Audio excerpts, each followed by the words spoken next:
जय माता दी। संकट कटे मिटे हर पीरा, जो सुमरे हनुमत बलबीरा। आप सभी ने सुना होगा, रोगों से कष्टों से दूर करते हैं हमारे हनुमान जी बजरंगबली। बहुत ही पावरफुल देवता हैं बजरंगबली, हम सभी जानते हैं। तो ऐसा क्या चढ़ाने से वो खुश होते हैं? आज मैं लेकर आई हूँ आपके लिए एक नया टॉपिक, एक नया विषय, जो कि है सिंदूर।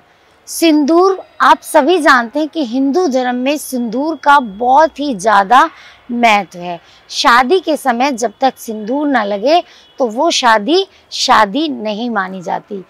सिंदूर के बिना शादी को तो मानने का सवाल ही पैदा नहीं होता। और सुहागन के माथे पर यदि सिंदूर ना लगा हो तो वो सुहागन नहीं कही जा सकती, ऐसा मान्यता है, ऐसा मानते हैं हमारे हिंदू धर्म में। तो जब भी कभी आपने किसी सुहागन को देखा होगा, क्योंकि मैं आउट ऑफ इंडिया नहीं, केवल अपने भारत की बात कर रही हूँ, तो वो सुहागन नहीं कहलाई जाती। अब ऐसा क्या है सिंदूर में? सिंदूर चढ़ाने से बजरंगबली इतने खुश क्यों हो जाते हैं? बहुत ही प्रिय है हनुमान जी को सिंदूर। तो जब भी हमारे ऊपर कोई कर्जा हो जाता है, कोई हमें बीमारी हो जाती है, ऐसे में हम चढ़ाते हैं हनुमान जी को सिंदूर। क्योंकि सिंदूर चढ़ाने से हनुमान जी हमारे कर्ज मर्ज, जो बीमारी है, जो आपदा है, वो सब खत्म कर देते हैं। ऐसी मान्यता तो है ही, लेकिन ऐसा मेरा खुद का भी एक्सपीरियंस है कि जब हम हनुमान जी पे सिंदूर चढ़ाते हैं तो हमारे जो भी कष्ट हैं वो दूर होते हैं। तो जब हम हनुमान जी पर सिंदूर चढ़ाते हैं तो उसके हमें कुछ नियम फॉलो करने पड़ते हैं।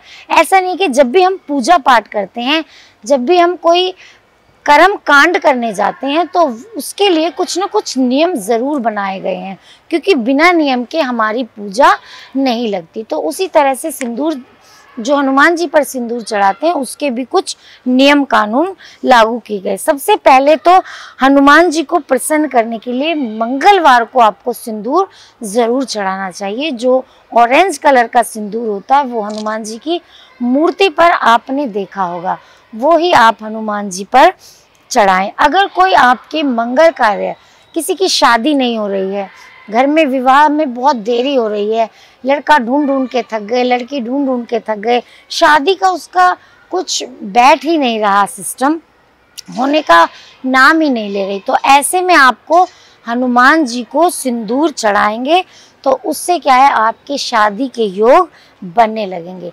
चमेली के तेल में, सिंदूर में चमेली का तेल मिलाकर चढ़ाने से आपकी शादी में आ रही बाधा दूर होती है। ज़्यादातर कहा जाता है कि जो पुरुष वर्ग है वो ही हनुमान जी को सिंदूर अर्पित करते हैं, लेकिन मेरा अपना खुद का ऐसा मानना है कि स्त्रियां भी सिंदूर अर्पित कर सकती हैं। क्योंकि कहानी के तहत आपने पढ़ा होगा रामायण में, रामायण के एक किस्से में, कि जब सीता माता सिंदूर लगा रही थी तो हनुमान जी उनके पास आए और उन्होंने पूछा कि माता आप ये क्या लगा रही हैं? तो उन्होंने कहा हनुमान जी से कि ये मैं सिंदूर लगा रही हूँ जिससे कि श्री राम की जो उम्र है वो और लंबी हो। तो हनुमान जी बहुत आश्चर्य में हुए, उन्होंने कहा कि ऐसा कैसे हो सकता है? ठीक है, फिर तो मैं राम जी की उम्र और लंबी करना चाहता हूँ, मैं इसे अपने पूरे बदन पर लगा लेता हूँ। और उसी वक्त उन्होंने सिंदूर अपने पूरे बदन पर लगा लिया। तभी से हनुमान जी को जो सिंदूर है वो इतना प्रिय इसीलिए है।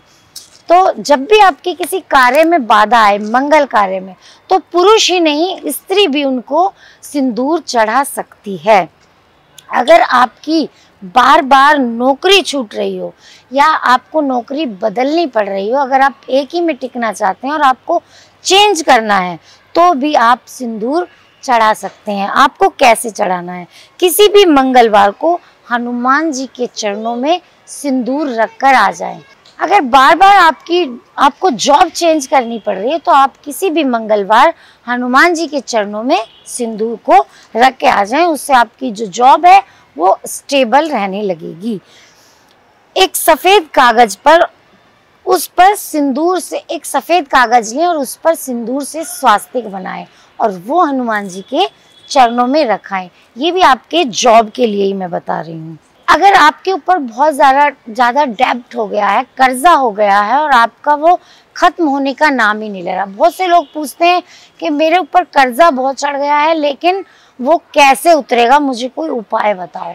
तो ये बहुत रामबाण उपाय है कर्जे के लिए। अगर कर्जा हो गया तो चमेली के तेल में सिंदूर मिलाएं, जितनी आपकी उम्र है उतने पीपल के पत्ते लें और हर पत्ते पर श्री राम का नाम लिखें और मंगलवार को हनुमान जी को अर्पित कर दें।